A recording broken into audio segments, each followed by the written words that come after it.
now meeting in The Hague to have a video link trial for the current cases. A leaked letter suggests that Kenya's ambassador to the UN, Macharia Kamau, wrote to the chair of the committee seeking to have the proposed amendment included in the agenda. The amendment is a replica of the one filed by the British government and bitterly criticized by Jubilee politicians. So just who is fooling who? KTN's Asha Mwilu reports on the latest gaffe in Kenya's diplomacy on the ICC. Dated 4th November 2013 and labeled as very urgent. It's a letter sent by Kenya to the Working Group on Amendments to the Rome Statute, a formal submission seeking to have President Uhuru Kenyatta attend his ICC trial via video conferencing. A letter that now draws out the irony in Kenya's reaction when Britain proposed the same amendment during Wednesday's Assembly of States Parties to the Rome Statute. Hatukutuma Uingereza iende tutafutie sisi video link. Hayukuuliza serikali ya Kenya. We sense and we have sensed a lot of ill motive and bad faith in the actions of Britain. In the letter signed by the UN Ambassador Macharia Kamau, Kenya pleads with the chairman of the working group, Paul Seeger, to include in the agenda Kenya's proposal seeking to amend Article 63 of the Rome Statute, which requires accused persons to be present during trial at the ICC.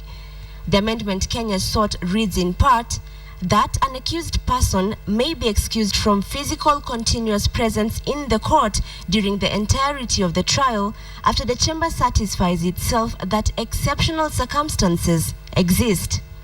And now diplomats are baffled by Kenya's seeming about turn.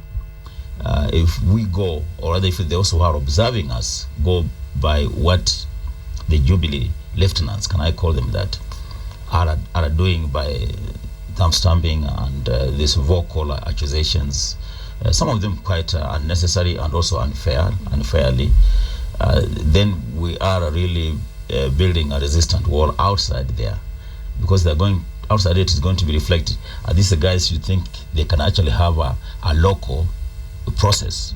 But this gaffe is only the latest in a series of strategies that seem to have driven Kenya deeper into a diplomatic hole.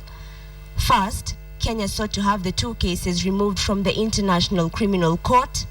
Then, she sought to terminate the cases altogether.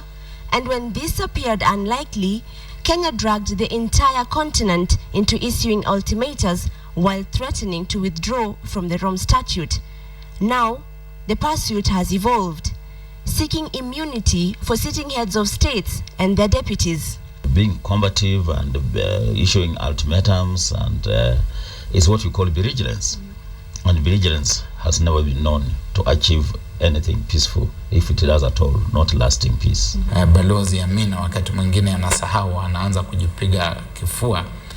Huo si ubalozi, hiyo sio diplomasia. Akifanya diplomasia mwafaka inayostahili, hata haya mambo ya The Hague yatachukua mtindo ambao utawaruhusu wafanye kazi yao.